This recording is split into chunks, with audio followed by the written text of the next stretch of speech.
నమస్కారం ETV news కు స్వాగతం ముందుగా ప్రధాన అంశాలు లోక్సభ ముందుకు జమిలీ ఎన్నికల బిల్లు 269 మంది అనుకూలం 198 మంది వ్యతిరేకం రాజ్యాంగం సమాఖ్య స్ఫూర్తికి వ్యతిరేకం జమిలీ ఎన్నికల బిల్లుపై విపక్షాల మండిపాటు జమిలీ ఎన్నికలతో వృద్ధి రేటు పెరుగుతుంది ఓటర్లకు ఉపశమనం కలుగుతుందన్న కోవింద్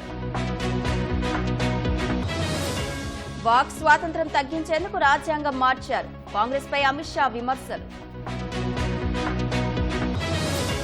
నీటి వివాదాలను కాంగ్రెస్ ప్రోత్సహించింది రాజస్థాన్లో మోదీ విమర్శలు చైనాలో అజిత్ డోవాల్ పర్యటన రేపు ఆ దేశ విదేశాంగ మంత్రితో భేటీ బాంబు పేలుడులో రష్యా లెఫ్టినెంట్ జనరల్ మృతి తామే చంపామన్న ఉక్రెయిన్ భారత్ కు తప్పిన ఫాలో ఆన్ గండం రాణించిన లోయర్ ఆర్డర్ బ్యాటర్